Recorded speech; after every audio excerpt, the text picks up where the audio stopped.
We're excited we get to do this again where everyone can get out and gather and we have a great time lighting the Christmas tree. I did see Santa Claus, he's here, and so he's going to help assist in that, and we're going to need all the kids to help us with the countdown when we get ready.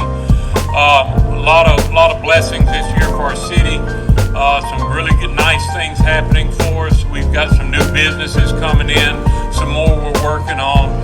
Before we get too far into this, I do want to recognize I've got some people that work with me on a daily basis and help me with these things that we're after for our city to try to make it be the best it can be. And that's what our goal is, to have Childersburg be the best it can be. Whether it's our first responders or all the services we provide for the city, we want them to be the best. We got some good news not too long ago. UAB Hospital actually certified our ambulances, and there's only 5 cities in the state of Alabama that's got this designation. Our ambulances are certified as rolling emergency rooms. Our paramedics can issue medication. I hope you don't need that service, but if you do get in the ambulance, like I said, our paramedics are in contact with doctors at UAB Hospital and instructing them on what's going to happen. We also had another honor bestowed on our fire department in that the Fire College has recognized the level of training and expertise that we have at the Childersburg Fire Department. We are now going to be able to train paramedics on site in Childersburg from other cities. This is a really, really great accomplishment by our fire department to get this to where it put together and work for our city. So I'm really excited about that. We just completed our first fire college, had 12 local high school kids complete it, and every one of them has been offered a full-time firefighter job. We have a lot of them that are going to go on to the paramedic school though, so I'm really excited that these kids can make this choice coming out of high school and get in a program that gives them a marketable skill that they can put to work for themselves. So those children, those kids, I call them children. I guess that's, everybody's a kid to me. But anyway, it's just exciting that they can do that for themselves and for their future.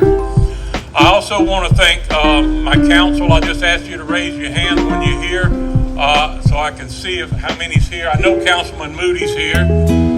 Let's see if I see anybody else. Council Robinson. I know Council Ivy is sick tonight, and I hadn't seen Council Twyman. But anyway, and Council Wes Allen. I want to thank those guys for everything they do on a daily basis to help me do what I do here in the city and keep our city moving forward. And I'd like to real quick thank our staff at City Hall. Our city clerk, is she here? Amy Burnett. Thank you for what you do for us. Miss Tiffany Wright, Miss Ada Hamilton. Thank y'all so much for what y'all do for us. I've got several people I've been, excuse me. First of all, I want to thank all the volunteers that helped Tricia with her decorating. She's got a lot of elves. Listen. This thing they start planning in July. They start having meetings in July to get everything to where it is, what you see tonight, and everything they do. So those folks, they have a genuine love for our city, and they come out, and that's why they do these things. And those kind of people you really, really appreciate, that's willing to put their time and effort, because nobody gets paid. And so it's a labor of love, and I thank them. And the rec department have been instrumental in supplying labor to help put up the trees and everything else they do with all the decorating, hanging the decorations on the lights. The merchants downtown that helped decorate their stores, and thank them for being a part of the Christmas. I want to thank the Kiwanis Club, Renaissance Bank, Miss Janice, Heritage Credit Union, Alabama Power, Chad Pearson. If you are here, listen, that's our spark chaser. And believe me, we have a lot of sparks we have to chase, dealing with a lot of these lights and things. So Chad has never failed. I call him, and it doesn't matter what time it is. He said, I'll get it in a minute. And so thank you, Chad, for what you do for us.